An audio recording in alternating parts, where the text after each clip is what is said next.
I'm a process driven person. Like, we have SOPs in our business for every single thing. Like if I send you my assistant SOP, it even says like when our holiday lights should be put up on our house, when our dog should be taken to the vet, like everything I like spelled out in like crazy detail. And so I just started kind of trying what I thought would work. And then I continued to pivot and adjust it and enhance it as I played with it. And I started off where I would basically just meet people at like a Starbucks. I'd have coffee with them. I would talk about their home buying goals. And then I'd go show my house. Like I kind of like sequenced the two together. And that was kind of like the starting point for the buyer consultation. And then pretty soon I was like, you know what? I feel like I need like a little bit more just like structure to this.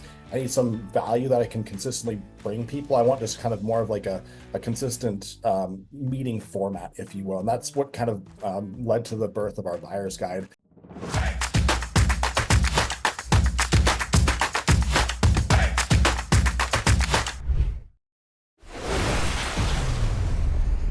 Are you the real estate agent whose hair is on fire and you have been freaking out because of what is going down in August? And at the time of this recording, you might be listening to this in September, and so that time might have already passed.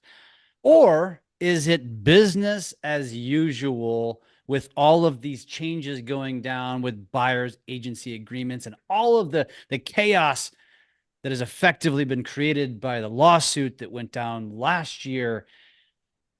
Today's guest, as you can probably guess, is just business as usual. And Mike Novak came to me because several badass agents in the industry were talking about one of his talks that he did at a real estate conference, specifically the Wailopo conference.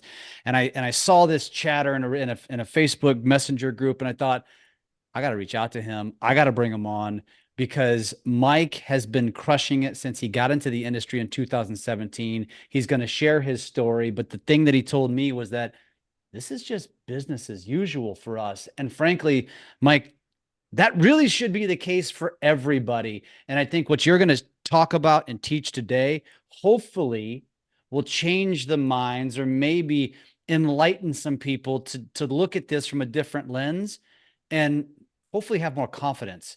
So without further ado, welcome to the show, Mike Novak. Glad to have you, man. Awesome. Thanks for the warm intro, Jeff. Really appreciate that. Excited to be here. Excited to talk about this. This is a passionate topic that I love talking about. So I'm excited just to share with you guys what we've been doing, answer questions, and kind of do a deep dive into this process. I got into real estate back in 2017, like Jeff said. I was previously a real estate developer, builder. We owned some restaurants, all sorts of different things. And then we ended up in real estate sales. And so one of the first things I did, like my first move in real estate, was to recruit my wife. That was like, in my opinion, the most important thing, is to get her enrolled with me as well. And that was not an easy sell to make, but ultimately she decided to do it. She got her license as well. She had real estate experience as a transaction coordinator going back like 10 years. And her mom's an agent and everything like that. So it's kind of been in our blood. And we just wanted to really go into that business. But we got into this business thinking like, hey, we're never going to build teams. It's just going to be the two of us. We're done with employees and headaches and things like that. Because we had 425 employees in our restaurant company. It was kind of a disaster, not like the most fun thing. And so we thought, hey, let's just do this. It's the two of us. We'll see how far we can take it. And we ended up doing 79 transactions together our first year in real estate with no support. And we're like, oh my God, we better get some leverage around us. So we started like adding an administrative assistant. We had a few agents to our team. We started kind of scaling up from there. But that's kind of how we got into real estate. One of the first things I did beyond recruiting my wife, Rachel, into the business was to kind of divide up our business. At that time, Jeff, you probably remember this. There was like a lot of like teams that had like buyer agents and listing agents. Like that's not super popular anymore, but it used to kind of be like segmented within an organization. And so we kind of took that approach. I just asked Rachel, I said, hey, do you want to work with buyers or do you work with sellers? Because I'm good either way. And she said, hey, I want to work with sellers. And we had 3 kids as well. So it kind of worked better for her to have a little more predictable schedule. Buyers can be very time consuming to work with. And so just kind of aligned and worked out well. So I jumped like head on into the buyer business. And that's like really what I just focused on. I didn't take listings for 4 years. It was just 100% buyer business. And the first thing that I kind of noticed getting into the buyer side of things is like agents seem really structured. on their listings. Like they gave great listing presentations, articulated their value proposition, were very clear on what they're going to do for the client. They would like have a whole beautiful presentation. They go over in people's houses. They'd even script a lot of it. They would talk about commissions, how they get paid, all of these other things to set expectations. And they would sign this little thing called a listing agreement, allowing you to work with this person, represent them. Like they'd officially be hired by that person as their agent. But on the buy side, massive contrast. Like basically what I observed coming in as an outsider was that agents were just opening doors. Like, hey, Jeff wants to buy a house. I'm going to go show Jeff a house. And that's how we're going to kick off this process. It just didn't make a ton of sense to me because we had like really no understanding of what we were doing. We had set zero expectations. It didn't seem like necessarily the best way to do things. Have you noticed that too, Jeff? Like if you kind of go back in real estate time a little bit? Yeah, and actually I want to digress on multiple topics, but since you asked me, it's actually interesting when talking about the way it's been for the last 10, 15 years, because the thing I'm also reminding people of why buyer's agents even existed in the first place. Because when this lawsuit happened, people freaked out. And by freak out, I mean their initial reaction was reacting. And so they were reacting by immediately jumping to social to create content that said, this is the list of why buyer's agents are needed, almost as though it was defensive. But I think we forgot why buyer's agents came to be in the first place, which was due to lawsuits back in the 80s, because buyers were getting railroaded by sellers agents because buyer's agents didn't exist. And of course, the seller's agent had one interest in mind, which was the seller, right? And I think if we would have focused more on that message than being very defensive about what we do, which has now evolved into an industry of just arguably too many real estate agents, and which means when you have too many people, you're going to get some bad apples, you're going to get some lazy apples, which becomes a lot of these door openers. And I mean, honestly, I don't know, Mike, the simple answer to your question is yes. I do think that we've had kind of an epidemic of that. But as you're going to share today, like you're the type of guy that looked at this and said, you have this great process as a listing agent. Why don't you have a process, any process on the buyer side? And I want to get into that, but I want to stop here for a second because you just jumped right in. And I like to get personal with people a little bit first. So everybody who's listening to this, who's probably thinking to themselves, all right, let's get right down to brass tacks. Sorry. I'm going to digress for a second because I want to know something real quick. First of all, what kind of restaurants did you guys? So as a casual bar and grill, we kind of stumbled into this in 2008. I was a real estate developer, had lots of just extra money sitting around to invest in things. And I thought, hey, it'd be a lot of fun to own a restaurant, like didn't know anything about it. Complete disaster. I mean, like we ended up buying the restaurant, but then 2008 happened, and like we lost tons of like millions of dollars in real estate holdings with the recession that occurred. So at the end of the Great Recession, like we basically just had this restaurant. That was like the last thing we had still. And so like, okay, well, we still have this one thing. Let's try to go really deep on this one thing and see how far we can take this. And so we took that one location that was doing like $300,000 a year. We took that location above about $1 million a year, and then we started adding more locations. And so by 2011, we had 3 locations. We were doing about 3.5 million a year. And then by 2016, we ended up with 7 locations, and we had like rapidly expand across the Northwest. But in 2016, and I'll be super real with you. I've shared this story from stage. It's kind of an emotional story, but in 2016, Washington State passed some very aggressive minimum wage laws. They basically reset minimum wage to $15 an hour. The minimum wage From from $9 an hour, right? And Washington is one of 2 states in the entire country that does not allow tips to be an offset to minimum wage, meaning like, hey, that doesn't even count in the eyes of the state's rules, even though it does in the eyes of the IRS. That's not actually income. That's not a credit. So overnight, I mean, times this problem by 425 people, and we started losing like $50,000-$60,000 a month, right as soon as this went into play. And we thought like, hey, we can just raise prices, people will adjust. It just didn't happen that way. And so the company went out of business in May of 2017. wow. Which it was a really rough day. I mean, like we tried to reorganize the company and hold on to locations that were doing well, get rid of the ones that weren't. And ultimately that ended up not being a viable option. And we were basically just shut down. I think it was like May day. Wow. Ironically, we were in like survival mode on the real estate side of things, because we were building up that business. And we were so busy with real estate and we were so compartmentalized into just like pure survival mode with 3 kids. Rachel and I just kept like setting more appointments, selling more houses. We would get a commission check. We would just like literally throw it in a file drawer and move on to the next thing. Like we literally didn't even deposit it. We were just like stockpiling the money, and we had money, we had time to go deposit in the bank. I didn't know it till October of 2017, but the first month we broke $100,000 in GCI, ironically, was the same month we lost those restaurants. It was that month of May. It was crazy. Wow. So on But one light, you're very fortunate. Like you were building something on that was going to help you get past this, because a lot of people just go all in on something and it crumbles and you're starting over. yeah. Yeah. I'm when they passed the law in November of 2016, and I called Rachel as soon as they passed the law. I said, I think this is going to be a huge problem for us. And I think I better get my real estate license now. And I signed up for real estate school like the next day. I just had this like really bad gut feeling this was not going to play out well. And, you fast forward 7, 8 years later now, literally hundreds and hundreds of restaurants in the state have closed because it's no longer viable to run a business that way. Like it just doesn't make any sense. I mean, that's probably a whole nother conversation for another time, and Yeah. some interesting choices that the state of Washington has made. Is just like when I go to Seattle, for business, and you just see all the homeless people everywhere, and I guess that's another conversation as well. It doesn't make a whole hell of a lot of sense, but I guess they have their reasons. Yeah, exactly. But it was a tough year. I mean, but I always tell people like when you because we all go through chaos, right? Like if you're not going through chaos now, it's just a matter of time until you will. And when chaos sets in, you've got 2 options. You can either feel sorry for yourself, you can stay down, or you can man up, dust yourself off, and get right back into the fight. And we had to do that like right away. That's Yeah. exactly. That's awesome, dude. That's a fantastic story. I'm glad I asked. And also you had mentioned that you had to convince Rachel to get into the business with you. What was she doing? Was she doing something other than the restaurant business prior to real estate? She was a stay-at-home mom mostly, but she was doing part-time CrossFit coaching. Like we're both heavy into fitness. And she was doing like kids CrossFit coaching Oh, and really cool. loved it. And we had to have kind of that hard conversation, like, hey, this is more of like a hobby versus like a real career as far as like what you can make on it.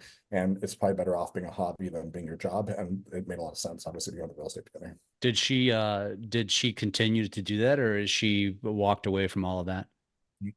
Nice, nice. You guys just do it as a lifestyle now at this point. 100%. Yeah, Yeah. for us, like fitness has become foundational pillar into everything else that we do. Has that always been the case for you guys?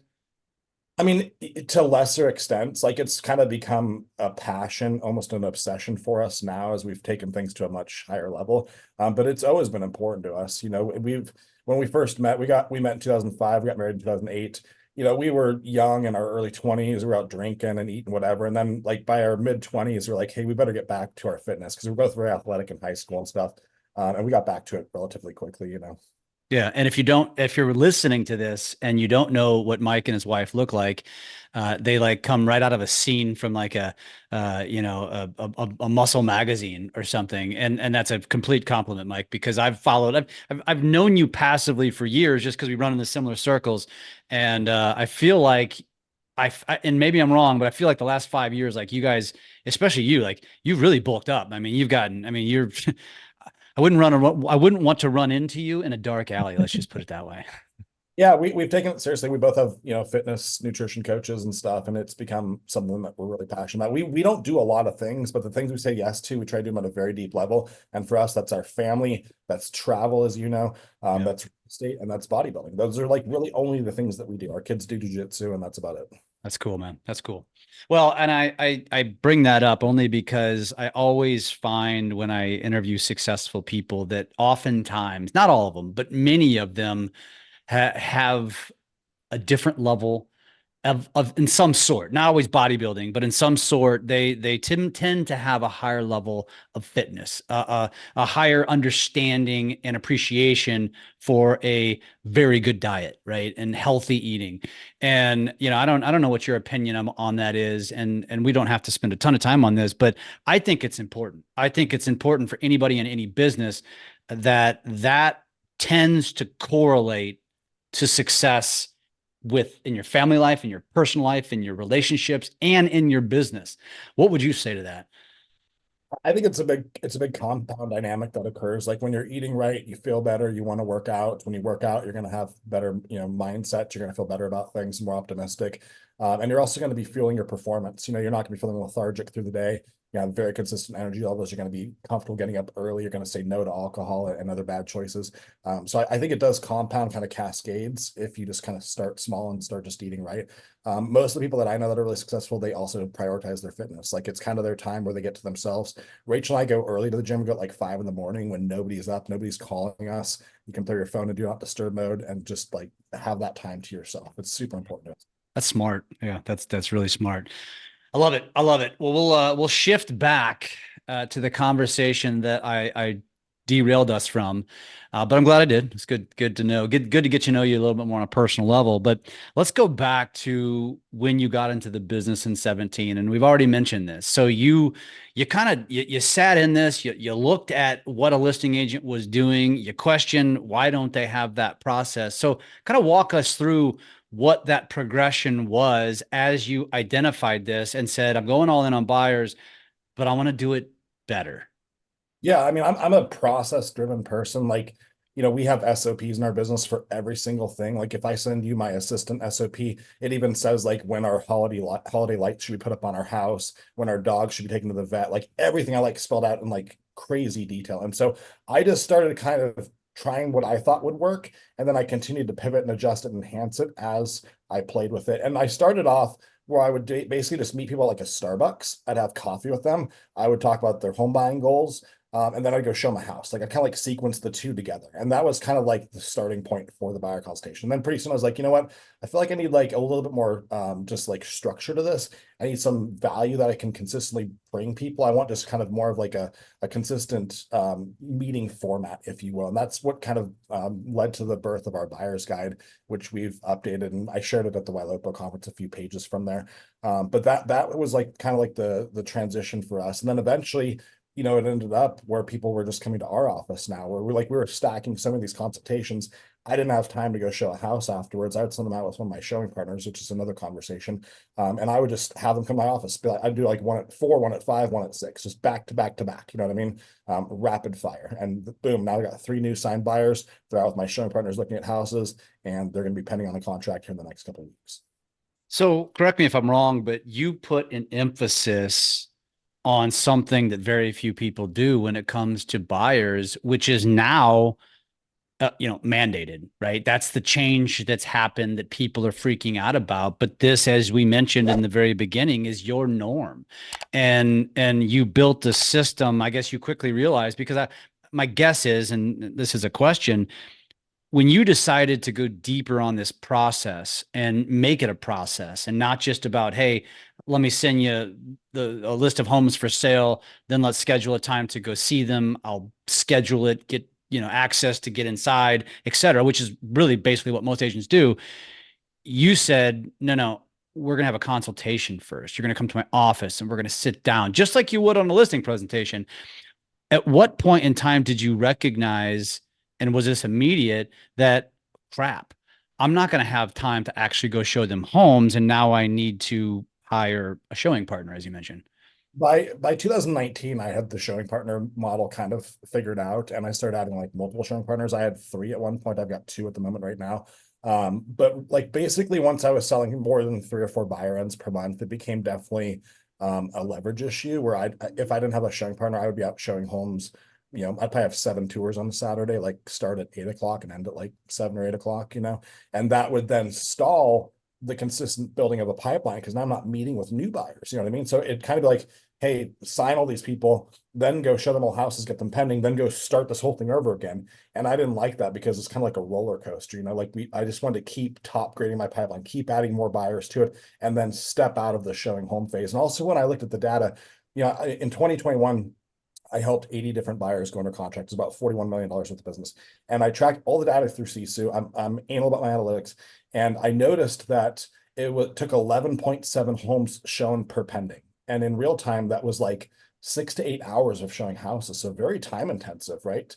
And if I just controlled the buyer consultation, and then if I also coached the client a little bit along the way and then step back in to do the offer negotiating, I could pull my time per closing down to about 3 hours, right? About 45 minutes to the consultation, about an hour of coaching in between that and when they offer, and then actually getting in and doing the offer myself. And I still do the offer myself. Like to me, that's like the surgery. Like the nurse is teeing this all up, they're getting the patient ready. Boom, I'm jumping back in. I'm the guy that's going to hop on the phone. I'm going to coach you through what to offer, how to offer, why to offer it that way. And then I'm going to jump on the phone with the listing agent who I probably know. I'm going to get this deal done for you. You know what I'm saying? Like I jump back in at that. I kind of like booking it. I'm there at the beginning. I'm there on the offer goes in. I show up again at the end.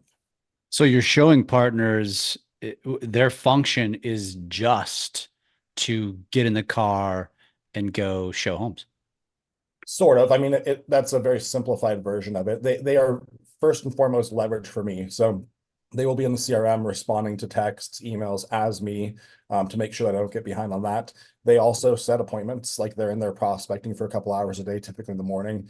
They'll take Zillow leads, they'll take realtor leads, things like that. And then they will take over once the person is signed. And like when I say take over, I don't mean just showing houses, but actually taking on and taking point for all the communication as well. So instead of me calling these clients twice a week or something on listings, the partner has to own that responsibility. So that's kind of the handing the baton. I've signed the person. Now the partner is driving. The partner's going to pull me back in when it's time to put an offer in on this house. And that has worked out very, very well for me.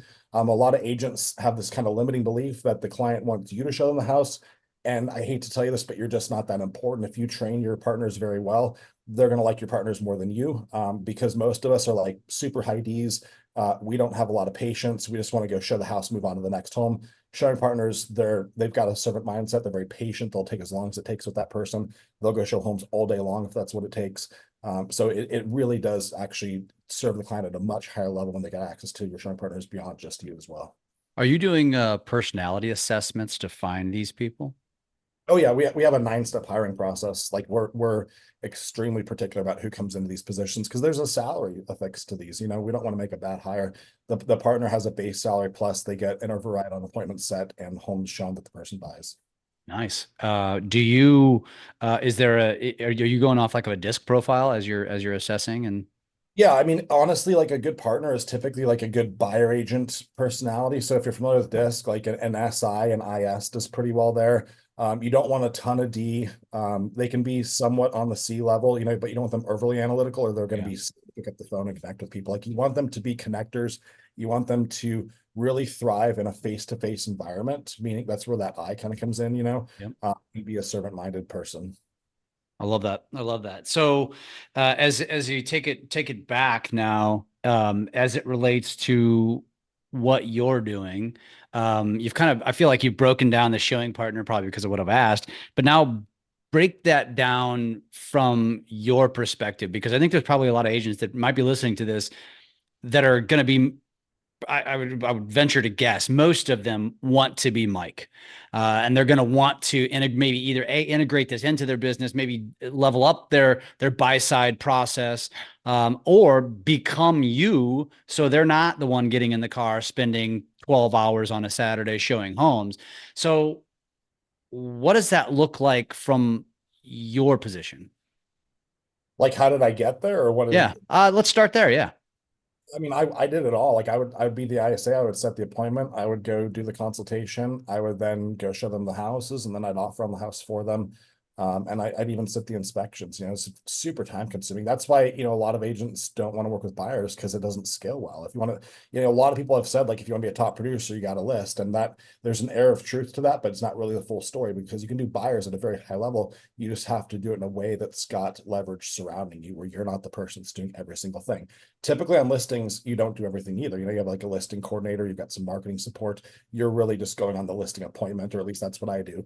And then my listing coordinator jumps and I come back in, we're about ready to go to the market, and I come back in when we're ready to negotiate an offer as well. You know? So, as you made this shift from doing everything, we're like, walk us through that process because I think anybody listening to this needs to understand, okay, I am that person that Mike was. I do everything and it's not scalable. I'm limited on how many people I can work with and I'm burnt out. And so, where do they start to shift into potentially emulating what you've done? I think the first thing is the mindset framework of it, like understanding that people don't have to work just with you to have a great buying experience. Like you got to get your mind right. Also, the big breakthrough for me, I was at a client event in 2018. Somebody asked me where my kids go to school. I couldn't answer that question. And I couldn't answer that question because I was working 110 hours. That's a problem. Like you've got your priorities massively out of line when you get to that point. And to be honest with you, I was still in severe PTSD from that huge financial collapse when I lost my restaurant. So I was like, and I still felt like I was in survival mode a year and a half later, and I was still running at this like sprint pace. But it had been, a couple of years that had built up to get to that point, and it just was not sustainable. So, like, it was kind of that breaking point for me. Like, I can't keep working 110 hours a week and build the business I want. And so the question became like, how do I make the money I want? How do I take care of as many people as possible because I know that people need my help? And then how do I also make time for my family and not just push them aside? And that's where this really came to life.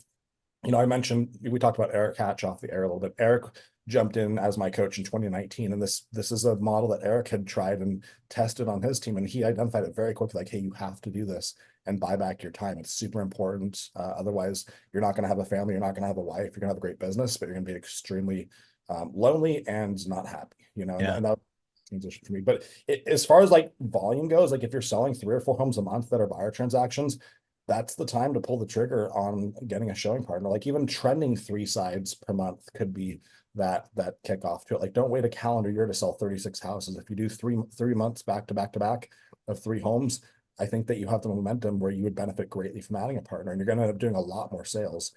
Having a partner is like being able to have the cake and eat it too. You can work less and make more. I mean, it doesn't get any better. Yeah. Yeah. I mean, it's like the articulated a different way. You got to get over yourself, realize that you aren't the greatest thing since sliced bread. And there are people, and the only way to scale a business is to hire people that are better at the things that you don't need to be spending your time on because you're better at doing the negotiation, better at being the rainmaker, better at doing right the things that you focus on. Now, you mentioned so mindset number one, I call it get over yourself. Then you also mentioned kind of the cadence or the level that you're at. So if you're trending towards 3 to 4 buy sides per month, if you're doing 3 to 4 buy sides per month, and if you're doing more than that, you're already past it. So if someone's listening to this, okay, gotta get the mindset right.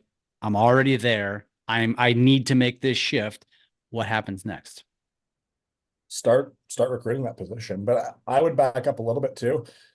If you're on a team, you already have administrative support, so you can kind of bypass that. But I would not add a showing partner until you've already got a really great administrative assistant that's providing you leverage in other areas like marketing, contracts, things like that. Eric and I have had many debates about this, and him and I actually agree on this one, that this hiring sequence, if you're going to grow as a single agent or if you're going to grow a team, it's to hire an admin first, it's to then hire a showing partner, and then hire another. And you can do a lot of transaction volume if you just progressively hand off more things to those 2 people. Say that again. Admin assistant first. Assistant first, and then showing partner, and then a second admin assistant. And is that how it continues to scale? Admin, showing, admin? So it'd be like the 4th edition would be an ISA, like where you get a lot of appointment leverage. So my micro team right now, like the Novak team has 22 people in it, but my micro team, which is kind of like a micro organization from a larger organization, it's got me as the agent. I have 2 partners, and I've got an ISA, and I've got an assistant. Like I have a dedicated assistant now that's just for me. That's not just part of the team. And that group of us, we can sell about 100 transactions a year, which translates to about $2 million in GCI in the market. So it makes great financial sense. And it's also a lot better than just adding more buyer agents, where you're handing off leads to unqualified agents that don't know how to convert them and things like that. Yeah. That's awesome. Okay. So once you just share with exactly what you hired that admin assistant for. So when you got to this point, you decided I'm going to create this process. You hired the admin assistant. What would you say are the primary things that you were having the admin assistant do? The admin took over transaction coordination immediately. Like basically we created our processes to a point where once I got the home under contract, I was out of the picture unless I needed to negotiate an inspection repair address a low appraisal issue, or talk a client off the ledge. Like we call it the cliff conversation, where the client's just going ballistic. Agent's got to step back in, reclose the transaction. Those are the three situations where I would jump back in. But we hired a fantastic transaction coordinator very early on, and that really became her big job. I mean, she'd managed 15 to 20 pendings at a time for us, and her plate was very full just doing that. She also did listing coordination to start with, and that morphed into two different positions because transaction coordination became like its own dedicated position. Listing coordination became its own dedicated position as well. Interesting. But you had also mentioned marketing. Did this person do that as well? They did, yeah. Yep. Wow. I held on to a lot of our marketing just because I'm a big believer in video and things like that. And some of those things you have to spend some of your personal time on. But as far as like a lot of the behind the scenes stuff, yeah, we'd hand that off to them. Interesting. Is there anything else that we didn't mention? So TC, listing coordination, marketing. Those are really the big ones. Operations would be the other one, like kind of like how you run your business, like the financial controls of it. Like we are big sticklers on having accurate financial statements, and so she'll do all of the bookkeeping, make sure that's up to date. She'll run payroll for the team. She'll make sure CSU is dialed in. She'll lead audit things. So we have a full-time operations controller in-house that just does all of that as well. So, but it started with one person doing all of this, and now you've since scaled to actually hire specialists for a lot of this stuff. Yeah, exactly. When you're young and starting out, you're going to have one person kind of wearing all these hats. Like they're going to be your listing coordinator, your transaction coordinator, your operations person, your marketing person. And then eventually that might become two people, right? And maybe listing coordination, transaction coordination is one, and then marketing and ops is another one. And then you start just adding more people as your business scales up. Yeah, awesome. So you did this. Then at what point did this showing partner come into the first one come into play? 2019, I added one, and then 2 months later, I added another one. I was like, wow, this is awesome. This was like the missing piece. I want another one right away. And So it allowed you to create allowed you to create more opportunity, basically. yeah, like I mean, my transaction volume just it almost doubled within 6 months. Like it was just a rapid accelerator. I was able to just mostly focus on setting appointments and doing consultations and negotiating deals, and everything else my partners were doing. They were in their messaging people back and forth, sitting inspections, doing key handoffs, doing the weekly client check-ins, sending listings, showing the houses, like all of these things that are super time consuming. Yeah.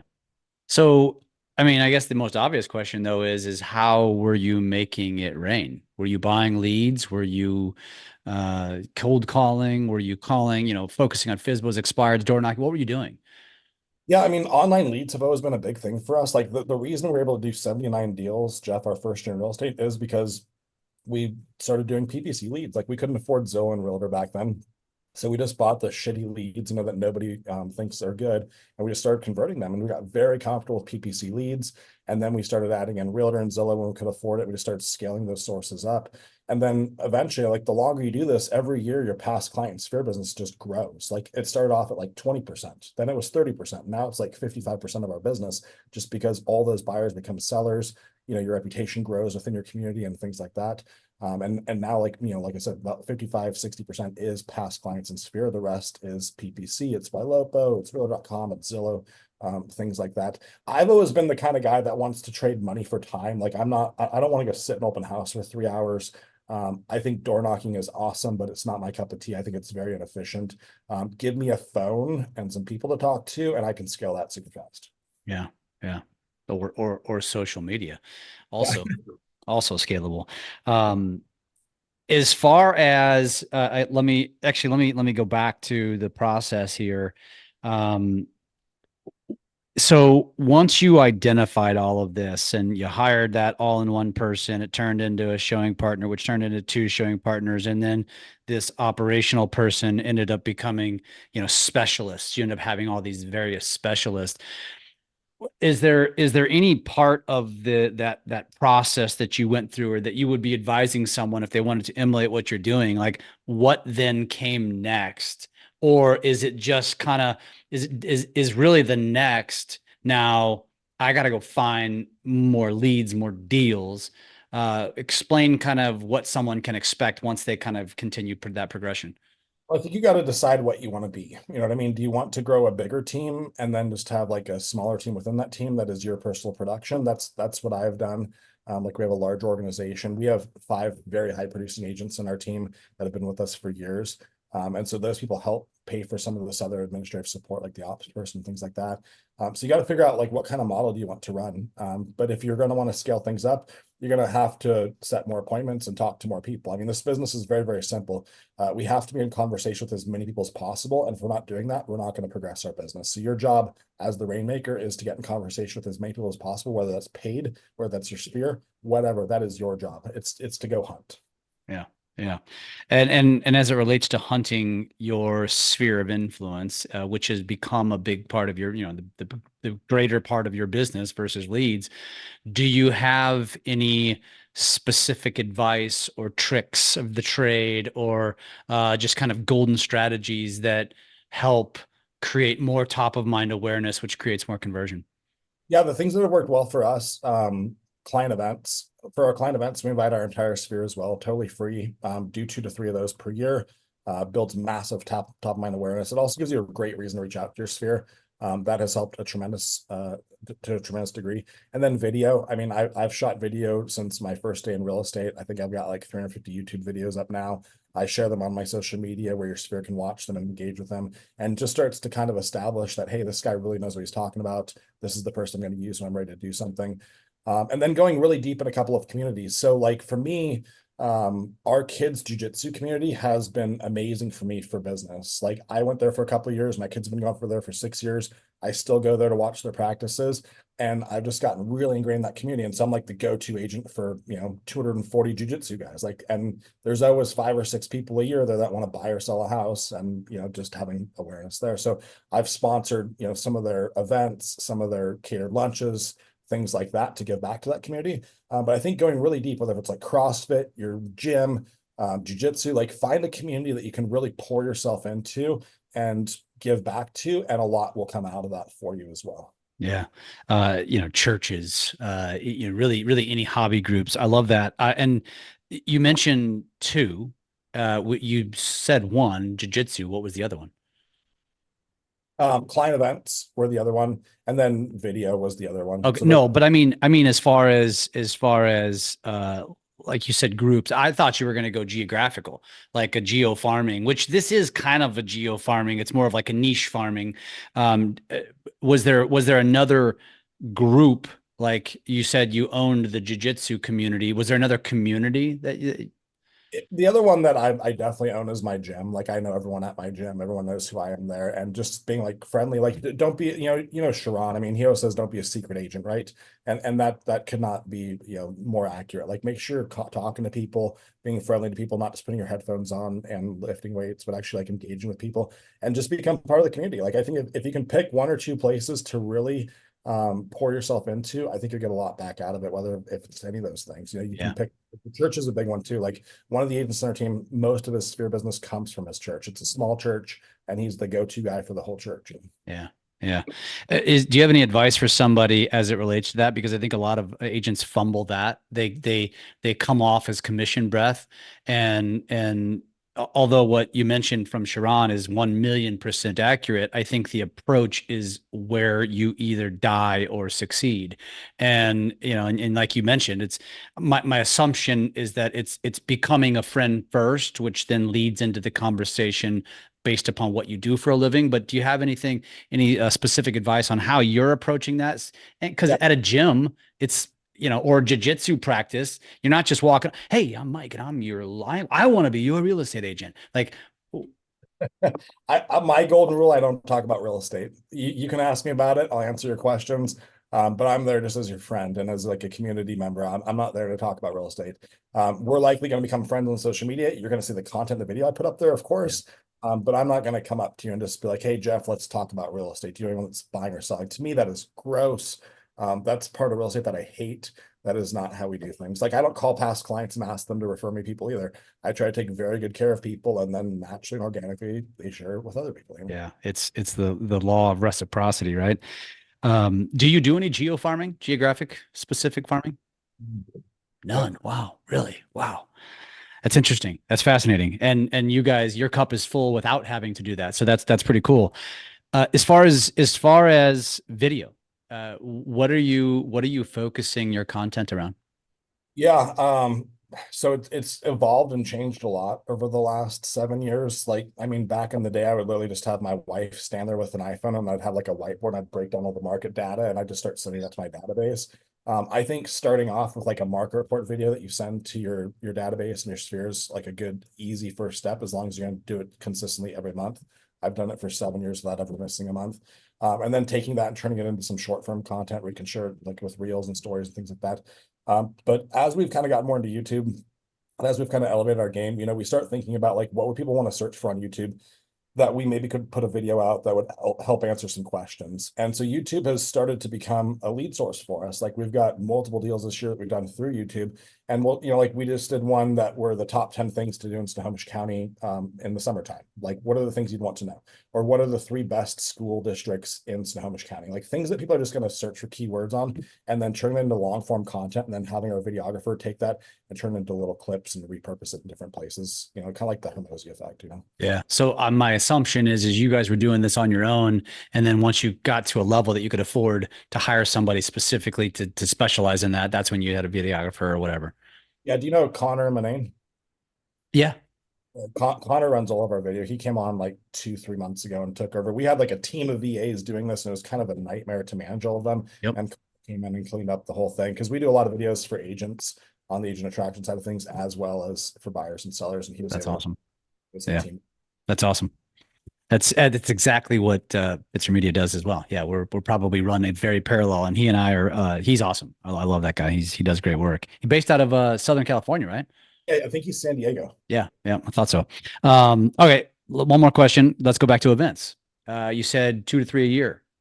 You're obviously, for the sake of spacing them, what would you say are your money events? Like, what I assume you've tested various things. What are your best events that you're like, we are going to do this in perpetuity every year forever?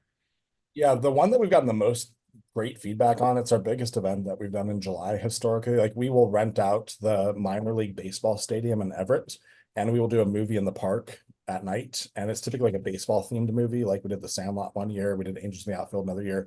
And then we'll have like all the concessions, all the drinks, open bar. We'll have lots of stuff there for the kids to do like bouncy houses, face painter, caricature, all this stuff. And just like mix and mingle for like 3 or 4 hours. And people love that event. It's like that's an easy one to invite your sphere to as well. And we've had 500-600 people out for it, which is really awesome. So that one I love a lot. We've done a Santa event quite a few times that gets great feedback as well. And then the other one that we launched last year. Is that like pancakes with Santa? Is it pictures with Santa? It's pictures with Santa paired with like food and drinks. So like you can go get your picture with Santa, and then we've got like a whole pancake, buffet setup thing where you can go eat and drink as well, and mimosas and all that stuff, and a hot chocolate bar for the kids. That one goes over super, super well. Last November, we started doing like a VIP event. Like anyone that had referred us a client in the last 2 years, we rented out a huge suite at the minor league hockey stadium in town.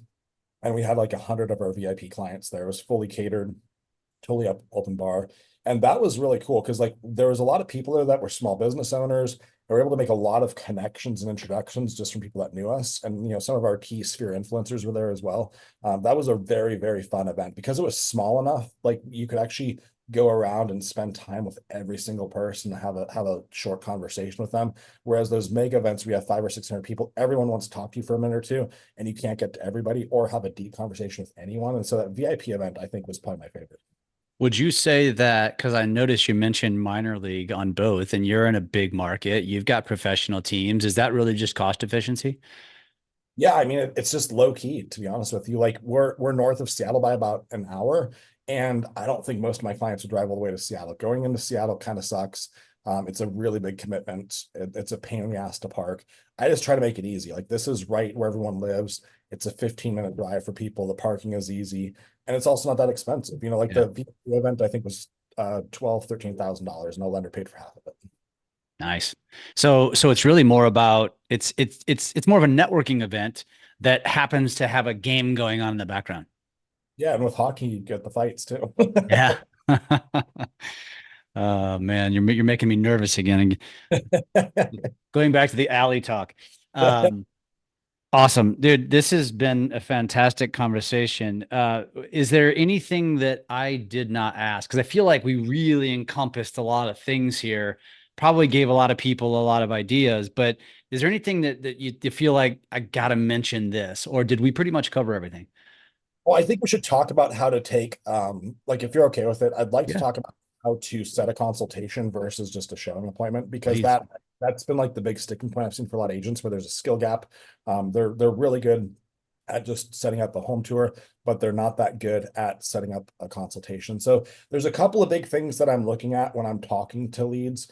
I'm looking to understand and connect with them on a very personal level. Like most agents make the mistake of talking about the house very quickly on. Like they'll be like, "Hey Jeff, you're looking at 123 Main Street. What did you like about that house? What are you looking for?" Like it's super transactional. And I try to cut through that crap and be very different. I'll say, like, "Hey Jeff, I got your request for 123 Main Street. I just want to reach out to you and see if you're thinking about making a move now or in the near future," and get them just talking about what their goals are, why those are their goals, and really understand their motivation. The quicker I can get to motivation with this person, the better off I'm going to connect with them. What I've discovered in real estate is that typically it occurs around life events: death, divorce, having kids, downsizing. Like there's something going on in this person's life that is causing them to want to buy or sell a home. I have to figure out what that life event is and connect with them over that. Sometimes my older clients, they can't do stairs anymore. I have to understand the personal story and that connection. I try to get that as fast as possible.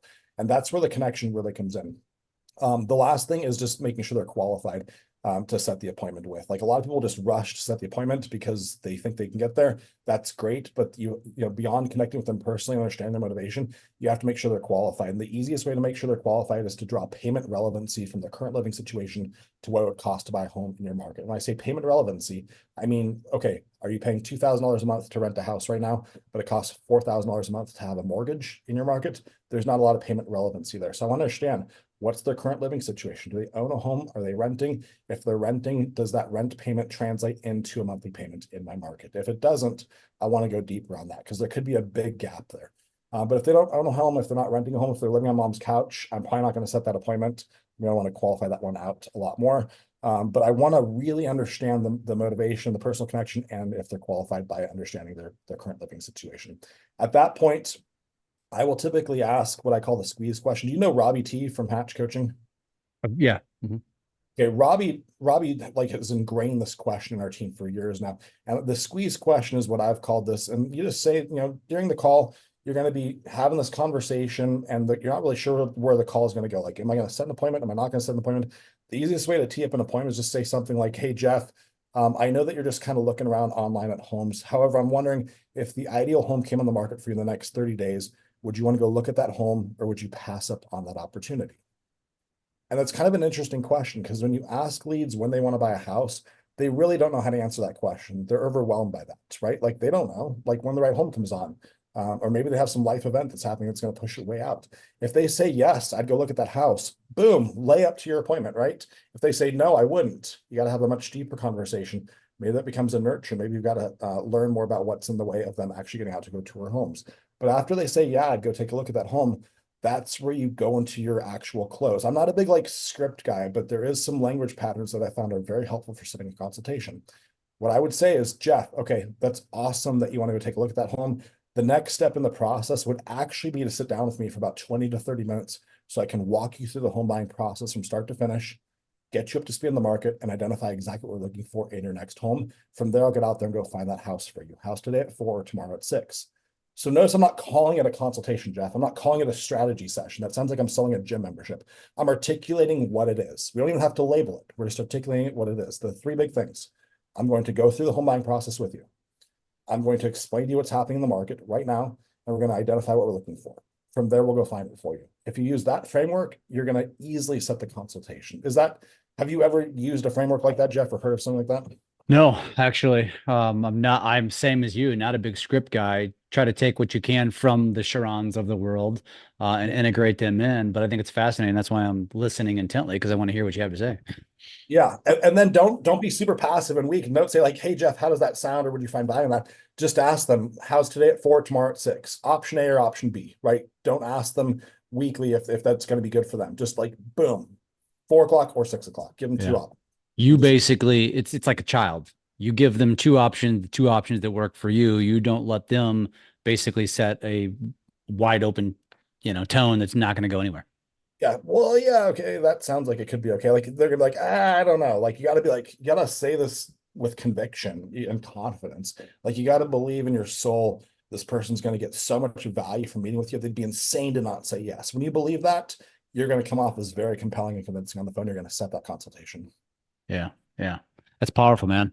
Um, and that's probably something, as you mentioned, that it just, I don't even know where we went wrong in the industry. Like at what point in time did we, uh, just shift to where it has become what it has become, which is why so many agents are freaking out.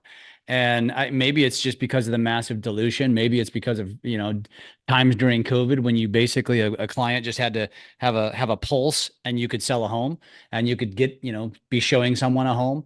What is your opinion on that? I mean, where do we go wrong? I think that agents they don't want to cause friction and they feel like this is friction. You know what I mean? Like they just want to do what the client wants. And a client, unfortunately, they're not the professional. They haven't done this hundreds of times like we have, right? They're just telling you what they think the process is. And so most buyers think the home buying process is to go start looking at homes. And you and I know that's not really the best way to actually buy a house, right? But if I'm not the professional, if I can't articulate to you in a very clear reason why that's not the best way to buy a home, and then give you a better option and a proven process, I'm not really a professional at that point, right? That's where the professionals really step up. Yeah. Yeah. I would totally agree. In summary, what would be, obviously we've covered a lot of bases here today and it's uh, possibly overwhelming, but also I think validating to an agent to recognize that, not only is this shift in our industry not necessarily a bad thing, it's going to be a great thing because it's really where the differentiation occurs. And people like you probably look at this not only is it just business as usual, it's going to be somewhat of a thinning of the herd, which is only going to create more opportunity for you. And an agent who's looking at this and who's freaked out, that's the agent that is probably going to be gone. They're probably going to struggle. And if you are in that boat, you have an opportunity to shift and learn from people like you. And what would be your kind of parting thoughts on this entire conversation? Because you speak about this, you teach this. What's your Yeah. advice to an agent?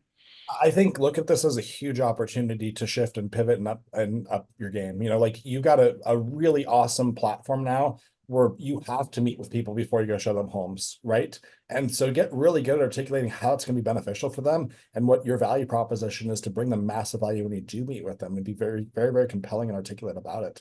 But I think this is great. Like this is an awesome shift. You don't have the option just running around opening a door now for a random stranger. You have to get good at explaining why a consultation makes sense and then invest the time of these people up front. It's going to be the best thing in their best interest and your best interest. It's going to align everyone for a much more successful transaction. What I've learned over the years is that if I don't properly set expectations with my buyers, things come up. Like they're going to ask me like, hey, when the inspection comes in, I want that crooked door fixed. And I'm like, okay, well, I should have coached that person better that a home inspection in this market is actually for like really big things like mechanical and structural issues. So I didn't set expectations good. So there's a huge opportunity to set better expectations through the consultation process and really sitting down and taking the time to identify what this person's looking for, what their goals are, and navigate the process and give them a high level view of what it's going to take to buy a home in your current market. Yeah. Yeah, I love it. Mike, you mentioned that you share some slides or you share some pieces of what you do. If Yeah. somebody wanted to connect with you and obviously maybe learn or just get to know you on a personal level, or even maybe potentially get access to something that you have, are you willing to share that? And what is the best way for someone to get in touch with you? Yeah, for sure. I mean, I get a lot of DMs, but you can DM me on Facebook or Instagram, and I'll send it over to you. Just make sure you send me your email address as well. I've got slide decks on all the stuff I can share with you. I've got a high note file as well that I can send out, and I'll share my buyer's guide with you guys. Welcome to rip off and duplicate. Like I said, I've shared it on multiple stages with thousands of people. I don't have a scarcity mindset about this. You're welcome to take it and make it your own. This has been what's worked really well for us, but what's mine is yours. You're welcome to take it and make it your own and run with it. The industry needs more people like you, man. I mean, this is what makes the industry. It levels it up, it lifts it up, it makes everyone better. Dude, I really appreciate you taking the time to share with our audiences today, and I'm fairly confident you're going to get a few DMs and hopefully change some people's lives, dude. You're a great human being. You're an even better real estate agent, and you could lift some heavy weights. So, And I'm glad that we covered a lot of topics today too. We went all over the place. yeah, that too, that too. Well, the next time I'm up in Seattle, I'm gonna hit you up, and you can kick my ass in the gym one morning. I'll drag my ass out of bed and go work out with you. I have a rule: the first workout of with any new person is always a leg day. So it's got to be legs. Okay? Ah, of course. And I'm a runner who doesn't do legs very often because it screws up my runs. Hey, So good to know. Good to know. Dude, awesome. I appreciate you, man. It's easy I assume it's easy to find you. Instagram, Facebook, Mike Novak, just nothing goofy. It's at real Mike Novak. Real Mike Novak. Awesome. Mike, it's been a pleasure. It's been great chatting with you. And I feel like we need more time. So, you know what? We're going to have to do this again sometime. Absolutely, brother. Sounds good. Thanks, man. All right, catch you later.